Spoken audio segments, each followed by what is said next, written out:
سیاست ترور استراتژی معمول رژیم صهیونیستی است که تنها منحصر به دانشمندان ایرانی نبوده و همه نخبگان جهان اسلام را هدف قرار می‌دهد. سمیر موسی نخستین زن دانشمند هسته‌ای مصر بود که 3 ماه پس از اعلام موجودیت رژیم جعلی صهیونیستی هیئت انرژی اتمی مصر را تشکیل داد.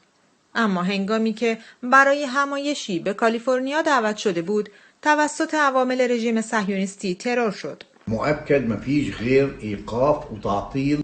هدف اصلی این ترورها متوقف کردن برنامه هسته‌ای مسالمت‌آمیز در منطقه خاورمیانه است. از آنجا که رژیم صهیونیستی می‌داند این دانشمندان چه در مصر و چه در ایران یا جای دیگر کلیدواژه‌های برنامه‌های هسته‌ای هستند و توانایی‌های علمی ویژه‌ای دارند، آنها را از بین می‌برد.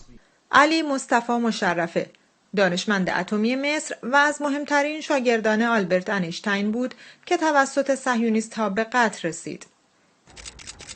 یحیی المشد دانشمند هسته‌ای مصری که در برنامه هسته‌ای عراق مشارکت داشت. وی در سال 1980 در یکی از هتل‌های پاریس کشته شد.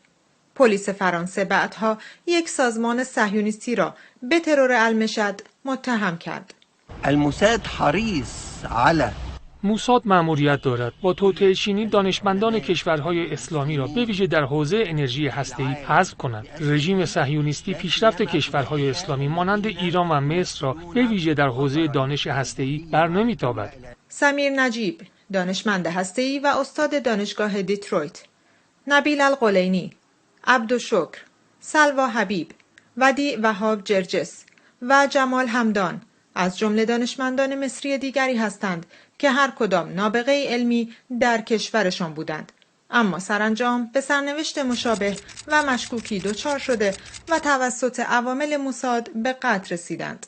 ترور این دانشمندان هرچند موجب می شود تا سرمایه بزرگی از کشورهای مسلمان از دست برود، اما از آنجا که راه شهیدان همیشه باز است، کسان دیگر پیدا شده و راه آنها را ادامه می دهند.